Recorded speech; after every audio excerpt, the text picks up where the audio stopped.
Assalamualaikum warahmatullahi wabarakatuh. Sebelumnya perkenalkan, nama saya Nur Aziza dengan NIM C1C020036. Di sini saya ingin mempresentasikan materi tentang faktor-faktor keprilakuan pada penganggaran modal. Nah, tugas presentasi ini untuk memenuhi tugas mata kuliah akuntansi keprilakuan dengan dosen pengampu yaitu Dr. Wirmi Eka Putra, SEMSI, CIKNR, CSRS. Definisi penyusunan anggaran modal. Nah, menurut Maroyi dan Pohl pada tahun 2012 pada halaman 2180 menggambarkan penganggaran modal sebagai suatu formulasi dan pembiayaan rencana jangka panjang untuk investasi. Nah, penganggaran modal atau biasa disebut capital budgeting pada dasarnya adalah proses perencanaan anggaran untuk pembelian aset atau proyek yang sifatnya jangka panjang. Penganggaran modal merupakan keputusan penting dalam mengelola usaha agar dapat menjaga keberlanjutan usaha. Penyusunan anggaran modal ini dapat didefinisikan sebagai proses mengalokasikan dana untuk proyek atau pembelian jangka panjang. Nah, keputusan penyusunan anggaran modal dibuat ketika kebutuhan untuk itu muncul dan melibatkan jumlah uang yang relatif besar, komitmen dana jangka panjang, dan ketidakpastian yang disebabkan oleh panjangnya waktu yang terlibat dan kesulitan dalam mengestimasikan variabel-variabel pengambilan keputusan, seperti jumlah arus kas, penentuan waktu, dan seterusnya. Berikutnya tentang faktor-faktor jenis dan pentingnya faktor-faktor keprilakuan dari penyusunan anggaran itu ada 8 seperti yang kita lihat pada slide yang telah dipresentasikan. Nah, yang pertama itu ada masalah dalam mengidentifikasikan proyek potensial. Sebagaimana dapat dilihat, orang-orang yang terlibat dalam proses penyusunan anggaran harus memiliki kemampuan kreatif untuk mencari dan meneliti sejumlah proyek modal potensial yang tersedia bagi organisasi. Ketika proyek tersebut telah diidentifikasikan, yang bukanlah yang mudah, maka proyek tersebut harus dispesifikasikan atau didefinisikan dengan memadai sehingga proses pertimbangan dapat terjadi. Yang kedua, ada masalah prediksi yang disebabkan oleh perilaku manusia.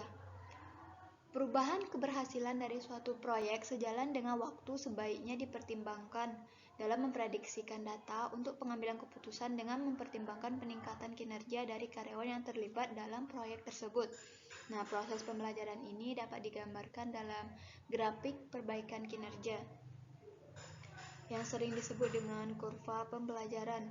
Nah, kurva ini akan berbeda untuk situasi yang berbeda, sehingga penting bahwa mereka yang terlibat dalam proses penyusunan anggaran modal mengestimasikan dengan hati-hati kurva pembelajaran dari karyawan yang terlibat dalam suatu proyek. Yang ketiga itu ada masalah manajer dan ukuran kinerja jangka pendek. Aspek keprilakuan lain dari prosedur seleksi proyek adalah metode peninjauan kinerja, yaitu tidak konsisten dengan metode seleksi proyek.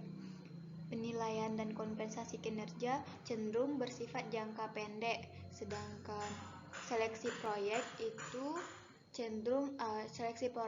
itu jangka panjang. Kemudian yang keempat itu ada masalah yang disebabkan oleh identifikasi diri dengan proyek. Nah, dalam beberapa kasus, manajer dapat bertahan dalam posisi mereka tanpa dipromosikan atau ditransferkan. Hal ini dapat menimbulkan kesulitan jika manajer mengidentifikasikan dirinya kepada proyek tersebut. Jika manajer tersebut ditransfer atau dipromosikan, namun manajer tersebut masih cenderung secara pribadi mengingat proyek-proyek masa lalu yang mereka pilih dan mungkin mencoba agar proyek tersebut berhasil atau tambah berhasil setelah proyek tersebut didanai. Selanjutnya ada pengembangan anggota dan proyek modal. Dalam proses seleksi proyek, manajemen puncak harus mempertimbangkan apakah proyek yang diusulkan baik untuk pengembangan dari si pengusul proyek tersebut pada saat ini. Di pihak lain, manajemen puncak si pengusul proyek tersebut harus mendorong divisi untuk terlibat dalam proyek-proyek yang secara ekonomi tidak menarik, tetapi menawarkan manfaat pelatihan karyawan bagi tenaga kerja. Misalnya, proyek semacam itu dapat menimbulkan perbaikan yang potensial atas keterampilan karyawan, baik dalam fase seleksi maupun implementasi dari anggaran modal. Yang keenam itu ada penyusunan anggaran modal sebagai ritual. Beberapa ilmuwan keperilakuan menyarankan bahwa seluruh proses penyusunan anggaran modal merupakan sebuah ritual. Mereka menyarankan bahwa hanya sedikit proyek yang diajukan oleh manajer tingkat bawah, kecuali jika usulan tersebut memiliki peluang yang bagus untuk selalu disetujui. Yang ketujuh ada perilaku mencari risiko dan menghindari risiko. Nah, berbicara tentang keperilakuan, individu ini bereaksi secara berbeda terhadap risiko. Beberapa orang tampaknya menikmati pengambilan keputusan yang berisiko dan berada dalam situasi yang berisiko, sementara yang lain mencoba untuk menghindari hal-hal tersebut. Berdasarkan kelompok data tersebut, dua pengambil keputusan yang berbeda kemungkinan besar akan membuat keputusan yang berlawanan bergantung pada perasaan mereka terhadap risiko tersebut. Kemudian yang terakhir, yang ke-8, yaitu membagi kemiskinan. Nah, fenomena membagi kemiskinan seringkali memiliki dampak yang penting dalam proses penyusunan anggaran modal. Hal ini terjadi ketika tersedia lebih banyak proyek anggaran modal yang potensial. Banyak proyek lebih potensial dan lebih menguntungkan dibandingkan dengan dana yang tersedia untuk sebuah proyek yang besar. Karena manajemen puncak kadang-kala lebih memilih untuk mengalokasikan dana kepada beberapa banyak proyek daripada satu proyek yang besar, mengorbankan satu proyek yang besar. Materi selanjutnya yaitu proses penilaian risiko entitas. Faktor manusia sangat terlibat dalam proses penyusunan anggaran modal, sekalipun hanya ada begitu sedikit perhatian yang diberikan untuknya dalam literatur. Dalam meninjau faktor-faktor ini juga dicatat bahwa terdapat masalah-masalah yang ditimbulkan oleh kesulitan dalam mengidentifikasikan dan memilih proyek modal dan kebutuhan akan kreativitas dan penilaian manusia. Seseorang dapat mengatakan bahwa proses penyusunan anggaran memiliki tampak muka rasionalitas, terutama ketika model matematis yang rumit digunakan. Nah, model matematis tersebut memberikan atmosfer kepastian logika dan ilmu pengetahuan, tetapi yang mendasari proses pengambilan keputusan adalah faktor-faktor keperilakuan yang disebutkan dalam bab ini.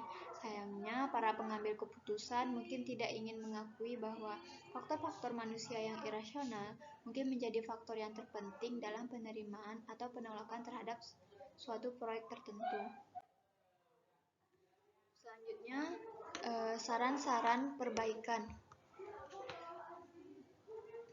yang dapat dilakukan untuk mengurangi pengaruh yang merugikan dari faktor-faktor keperilakuan manusia yang telah disebutkan tadi terhadap proses penyusunan anggaran modal. Itu yang pertama, penting bahwa mereka yang terlibat dalam penyusunan anggaran modal menyadari faktor-faktor keperilakuan yang melekat pada proses tersebut. Dan yang kedua, disarankan agar audit pasca implementasi dilakukan terhadap proyek-proyek anggaran modal.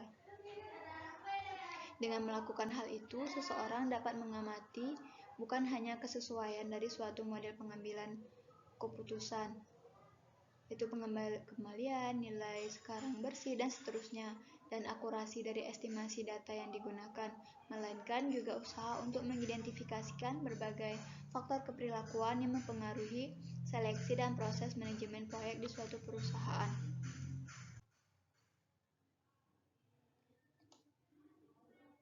Dalam mengembangkan kesadaran akan faktor-faktor yang menghambat, manajemen sebaiknya membiasakan diri untuk menemukan kasus-kasus ritualisme dalam proses penyusunan anggaran dan mencari cara apakah tingkat penghindaran risiko atau tingkat pencarian risiko dari manajer individual adalah konsisten dengan tujuan perusahaan secara keseluruhan. Kesimpulannya, Penyusunan anggaran modal dapat didefinisikan sebagai proses mengalokasikan dana untuk proyek atau pembelian jangka panjang atau biasa kita sebut dengan investasi. Nah, keputusan penyusunan anggaran modal ini dibuat ketika kebutuhan untuk itu muncul dan melibatkan jumlah yang relatif besar, komitmen dana jangka panjang, dan ketidakpastian yang disebabkan oleh panjangnya waktu yang terlibat dan kesulitan dalam estimasikan variabel-variabel pengambilan keputusan seperti jumlah arus kas, penentuan waktu, dan seterusnya. Baik, itulah presentasi dari saya. Terima kasih.